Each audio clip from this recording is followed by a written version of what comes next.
All right, it's Friday. Time to find out what new shows are available to stream this weekend. We've got a return of American Horror Story. This time it's got slasher movie vibes and takes place in 1984. I remember it well. Then we have a series adaptation of the 1996 movie The First Wives Club. And last but not least, we have a three-part docuseries decoding Microsoft founder Bill Gates. Yep, here to walk us through that, all of that, is Krutika Mallikarjuna. She is the senior editor at TV Guide. Hey, Hello. thanks for joining us. It's going good. So Vlad's kind of like stumbled there because it was written kind of weird, right? Yeah. But we get what it was. I was like, well, Bill Gates has only founded one huge company, so it's got to be Microsoft. Even though it doesn't say that. Okay, we're going to get to that. Very smart. We're going to get to that. But we're going to start with American Horror Story. And I had said that I was a fan, then I got off that track for a while. So I'm hoping that this new season is really good. It's very flashy. All right, let's play a little bit.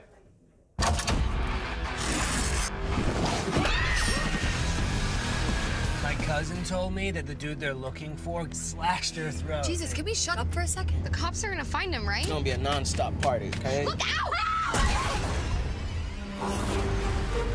You say you found him in the middle of the road? Not exactly. He was by the side of the road? Why don't we give our nurse some space? Come on, I'll show you all around camp. And this is Chef Birdie, a Camp Redwood veteran. Nothing but good memories about this place. That's awful. What in the name of God is going on? One of the patients broke out. Who? Mr. Jingles. Well, they're nailing the 80s hair, that's for sure. You guys, that one dude had the New Edition, which, like, some people out there of a certain age will know what I'm talking about, the New Edition hairstyle. So are we going to see some of the same actors and actresses that we have seen before, as is per usual? Yes, we do have, our classic cast of Emma Roberts and Billy Lord. Cody Fern is back this season as, sort of the all-Americana main squeeze. So, I'm pretty sure he's going to go by episode 4, but don't quote me on that. Okay. But we are missing some heavy hitters, not the first season without Evan Peters in it. Sarah Paulson might be back for a very small cameo, but it won't be like a meaty American Horror Story Sarah Paulson role. But I think it sort of makes sense with this volume of American Horror Story, because since 1984, it's slashers, it's a very teen vibe. Right. So it makes sense to me that we're moving away from some of those more seasoned actors. Yeah, that makes sense. Because you want that believability. And also Leslie Grossman, for the adults, she really holds it down. She's incredible. You know what I really like, and just looking at the previews, is that the way that it's shot, the lens, or how the camera that they're using gives it a 1980s film sheen. So a lot of the imagery is just very reminiscent of those early slasher movies, the early Halloweens and Friday the 13th and Nightmare on Elm Street films. It also features a trans actress. Yes. Angelica Ross. Thank you. Yes, I was blanking on their name. They're coming over from Pose, and I'm really excited to see this new setting, this new sort of avenue and platform for Very them. cool. Nice. Very cool. All right, next up, First Wives Club. It's available to stream. 2.0. It's on BET's new streaming platform, BET Plus. Let's take a look. I knew Derek was cheating. He always denied it, but I knew. You knew? And the only thing you did was throw your phone?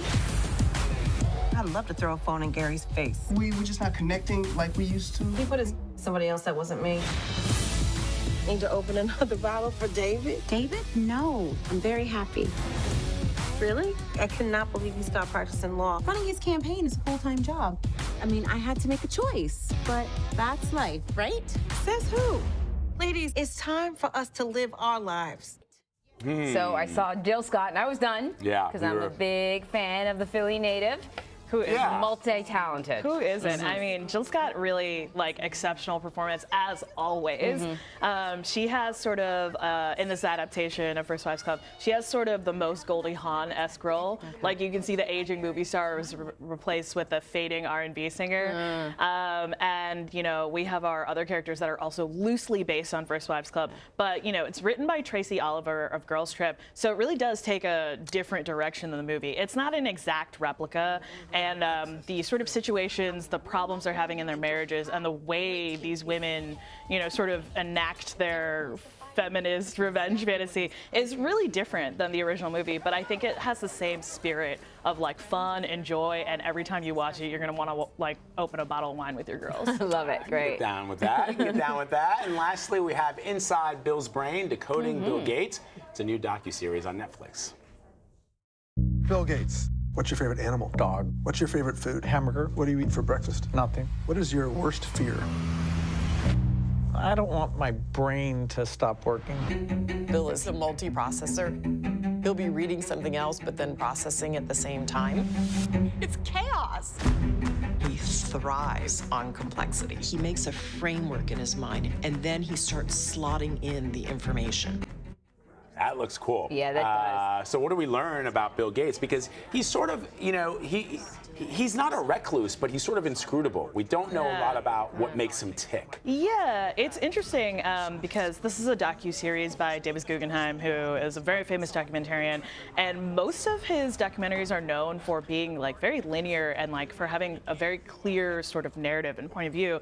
But in this docu-series, he cuts from topic to topic, subject to subject, like almost seemingly at random, and it's a bit confusing to watch the first episode, but then when you get into the second part of the series, you realize he's cutting it this way because this is how Bill Gates' mind works. Like, he's not a person that can go from point A to point B. He has to go A to Z to T to R, back to B, and because he has all these other influences that aren't necessarily, you know, going to solve the problem for the certain project he's working on, he always comes back with a fresh perspective that brings him his next big idea. So it's really fascinating to watch someone like that work if you're, you know, like me and you're much more of a linear narrative person.